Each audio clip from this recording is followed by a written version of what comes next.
It has been 128 years since the last country in the world abolished slavery, and 53 years since Martin Luther King pronounced his I Have a Dream speech. But we still live in a world where the color of our skin not only gives a first impression, but a lasting one that remains. I was born in a family full of colors. My father is the son of a maid from whom he inherited an intense dark chocolate tone. He was adopted by those who I know as my grandparents.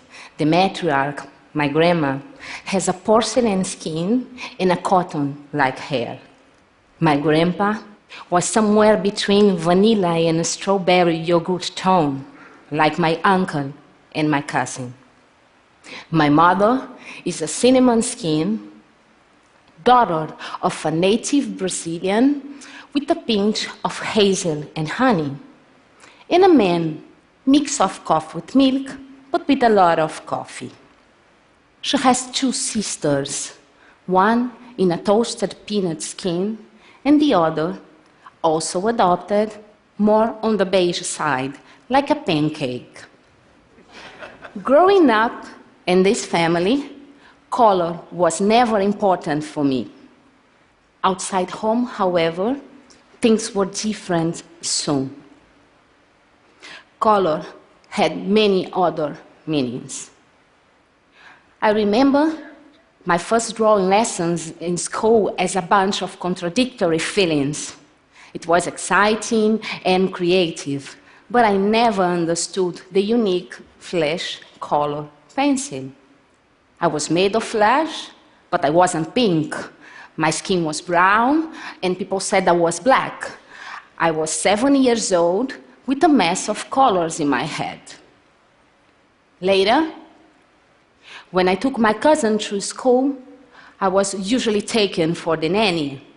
By helping in the kitchen at a friend's party, people thought I was the maid. I was even treated like a prostitute just because I was walking alone in the beach with European friends. And many times, visiting my grandma or friends in upper-class buildings, I was invited not to use the main elevator. Because, in the end, with this color and this hair, I cannot belong to some places. In some way, I get used to it and accept part of it. However, something inside of me keeps revolving and struggling. Years later, I married a Spaniard, but not a Spaniard. I chose one with the skin color of a lobster when sunburned. Since of then, a new question started to chase me. What will be the color of your children? As you can understand, this is my last concern. But thinking about it, with my previous background, my story led me to make my personal exercise as a photographer. And that is how Human Eye was born. Human Eye is a pursuit to highlight our true colors, rather than through white, red, black, or yellow associated with race. It's a kind of game to question our codes. It's a work in progress for a personal story to a global history. I portrayed the subject in a white background. Then, I choose an 11 pixel square from the nose, paint the background, and look for the corresponding color in the industrial palette Pantone. I started with my family and friends. Then, more and more people joined the adventure, thanks to public calls coming to the social media. I thought that the main space to show my work was internet, because I want an open concept that invites everybody to push the share button in both the computer and their brain. The snowball started to roll. The project had a great welcome. Invitations, exhibitions, physical formats, galleries and museums just happened. And among them, my favorite, when human eye occupies public spaces and appears in the street. It fosters a popular debate and creates a feeling of community. I have portrayed more than 3,000 people in 13 different countries, 19 different cities around the world, just to mention some of them. For someone included in the Forbes list, to refugees who cross the Mediterranean by boat. In Paris, from the UNESCO headquarters to a shelter. And students, both in Switzerland and favelas in Rio de Janeiro.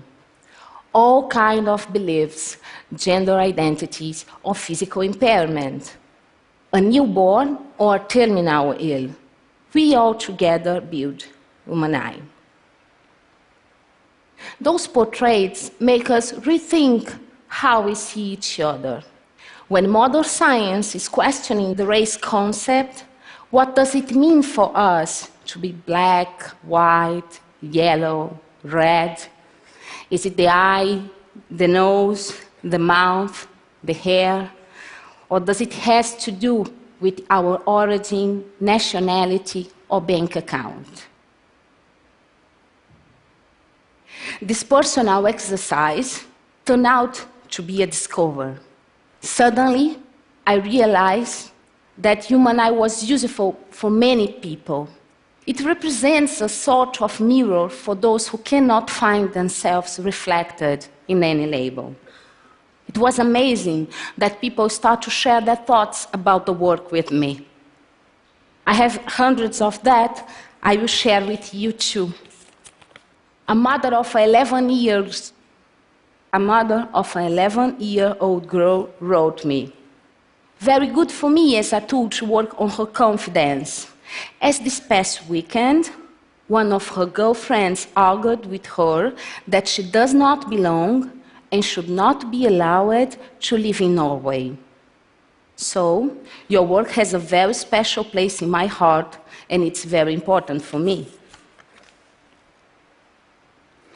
A woman shared her portrait on Facebook and wrote, "All my life, people from across the globe had difficulties to place me in a group, a stereotype, a box. Perhaps we should stop. Instead of framing, ask the individual, how would you label yourself? Then I would say, hi, I'm Maciel, I'm a Dominican Dutch, I grew up in a mixed family, and I'm a bisexual woman." Besides these unexpected and touch reactions, human eye find a new life in a different variety of fields. Just to show you some examples, illustrators and art students using it as a reference for their sketches and studies. It's a collection of faces.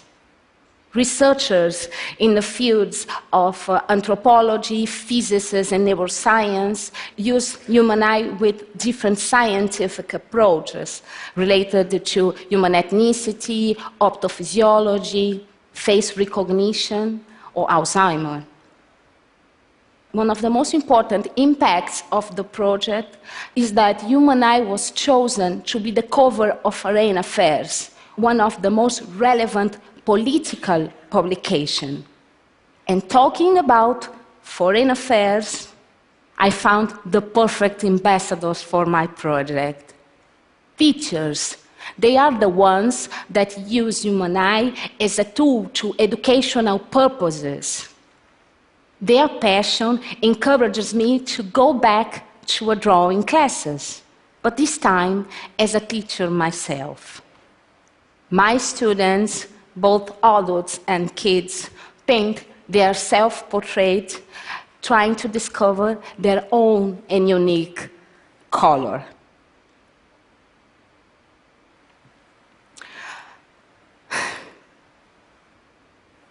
As a photographer, I realized that I can be a channel for others to communicate. As an individual, as Angellica, every time I take a picture, I feel that I'm sitting in front of a therapist. All the frustration, fear, and loneliness that I once felt becomes love. The last country in the world who abolished slavery is the country where I was born, Brazil. We still have to work hard to abolish discrimination. That remains a common practice worldwide, and that will not disappear by itself. Thank you.